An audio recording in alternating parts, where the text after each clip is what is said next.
পশ্চিম মেদিনীপুরের জাডা এলাকায় লোক সংস্কৃতি উৎসব ও মেলার শুভ উদ্বোধন হয়ে গেল। জাডা পরিবার জনকল্যাণ সোসাইটির উদ্যোগে এই উৎসব প্রতি বছরের মতন এবছরও মহা সমারোহে পালিত হওয়ার উৎসবের প্রথম দিনে উদ্বোধক হিসাবে শ্রী শ্রী রামকৃষ্ণ মঠ ও মিশন জয়রামবাটির অধ্যক্ষ শ্রীমৎ স্বামী শিবরূপানন্দজি মহারাজ। বর্ণাঢ্য শোভাযাত্রা ও পতাকা উত্তোলনের মধ্যে দিয়ে এই আনুষ্ঠানিক উদ্বোধন হয়। উল্লেখযোগ্যদের মধ্যে উপস্থিত ছিলেন মুখ্য উপদেষ্টা শ্রীমতী প্রতিভা মাইতি, সভাপতি পশ্চিম মেদিনীপুর জেলা পরিষদ, রামজীবনপুরের পৌরপিতা কল্যাণ তেওয়ারি থেকে শুরু করে ক্ষীরপাই পৌরসভার পৌরপিতা শ্রী দুর্গাশঙ্কর পান সহ আরও বিশিষ্ট অতিথিবৃন্দরা মঞ্চ আলোকিত করেন। আপনারা দেখছেন এখন নজর ইএনসি বাংলা থেকে। আমি ডাক্তার সঞ্জয় সেন আপনাদের সামনে, এবং আমাদের প্রতিনিধি চঞ্চল সিদ্ধান্তের ক্যামেরায় ধরা পড়ল সেই দৃশ্য। অনুষ্ঠান তথা হরিনামের মঞ্চে এই সিঙ্গার শিল্পী যারা রয়েছেন তাদেরকে আমরা দেখতে পাই। রয়েছেন বাউল গান, যা প্রাণের গান।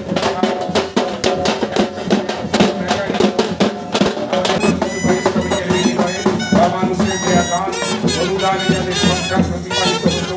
গ্রাম বাংলার হারিয়ে ঘোড়া নাচ আপনাদের সামনে রয়েছে। ঘোড়া নাচ যারা সোশ্যাল মিডিয়া থেকে এসেছেন বা মিডিয়ার লোকজনেরা রয়েছেন, দিনের কথা স্মরণ করানোর জন্যই এই অংশটুকু রাখতে বাধ্য হয় তাদের সংস্কৃতি মেনে। কিন্তু এটিকে এমনভাবে দেখানোর অন্ততপক্ষে চেষ্টা করবেন না যে লোক সংস্কৃতি এটির প্রচার বা প্রসার করছে, যেহেতু সরকারিভাবে এটির উপরে বিধিনিষেধ রয়েছে। কাজেই আমরা এটি বলতে চেয়েছি, আমরা রাখতে চেয়েছি বাচ্চাদের সামনে যে এক সময় ছিল যখন এই সাপুড়িয়ারা সাপ খেলা দেখে আমাদের মনোরঞ্জনকার তথা সুরকার সলিল চৌধুরী মহোদয়ের প্রতিকৃতিতে মাল্যদানের জন্য অনুরোধ জানাচ্ছি। পঞ্চায়েতের প্রধান তৎসহ আজকের শুভ উদ্বোধনী অনুষ্ঠান মঞ্চের কার্যকরী সভাপতি উমাশঙ্কর চৌধুরী মহোদয়কে সম্মান জানাবো।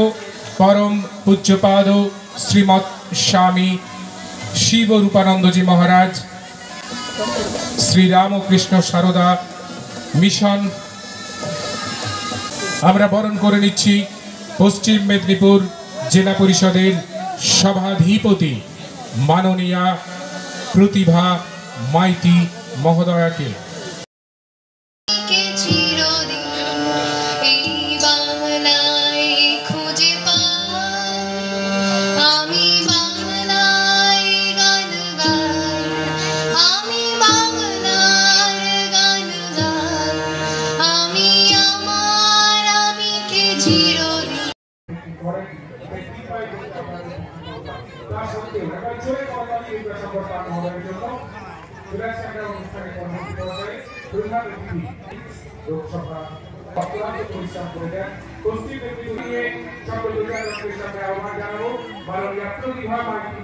প্রথমে সবাইকে আপনাদের ধন্যবাদ জানাই। আপনারা আমাদের আজকে উৎসবের শুভ উদ্বোধন দিনে আমাদের এই উদ্বোধনী অনুষ্ঠানটা কভার করতে এসেছেন, তাই আপনাদেরকে আমরা আন্তরিকভাবে কৃতজ্ঞতা জানাই, ধন্যবাদ জানাই।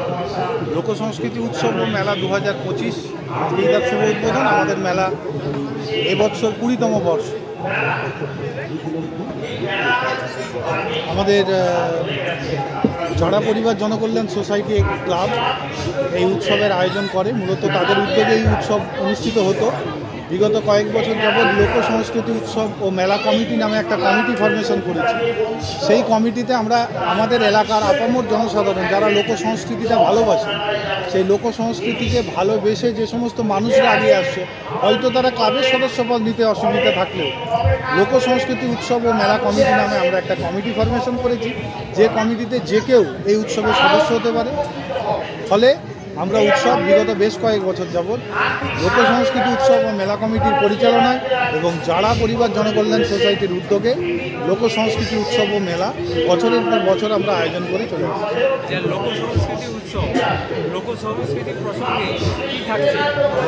দেখুন, আমাদের মূলত যেটা লক্ষ্য সেটা হচ্ছে, প্রথমে আপনারা নিশ্চয়ই দেখেছেন মেলার প্রতিটি ছত্রে ছত্রে আমাদের ব্যানার ফেস্টুনে লেখা আছে যে বাংলার লোক সংস্কৃতিকে ফিরে পাওয়ার মেলা, এটা আমাদের হচ্ছে উৎসবের মূল ক্যাপশন।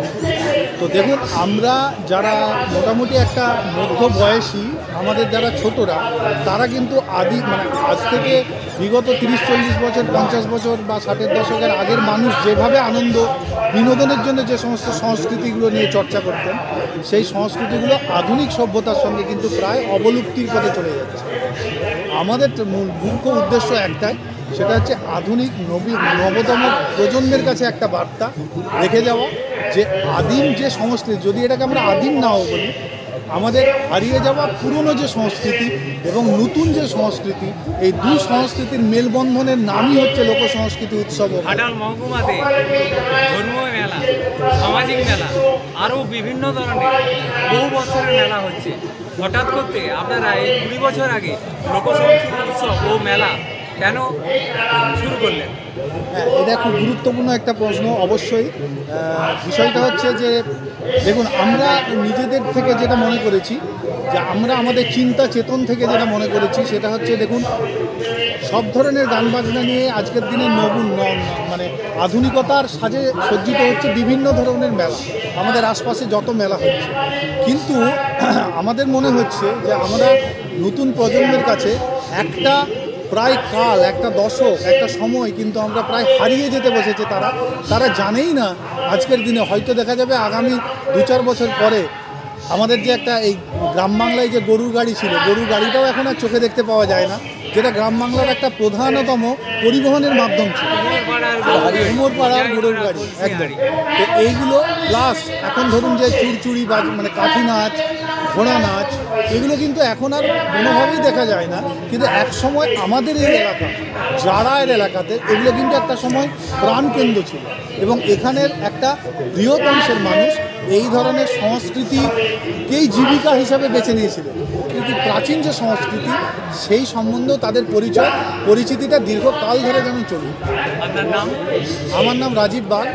আমি একটু পরিচয়, মানে প্রথম থেকে আমি বক্তব্য রাখছি, একটু পরিচয় করে দিই। আমি হচ্ছি যারা পরিবার জনকল্যাণ সোসাইটির সম্পাদক রাজীব বাগ।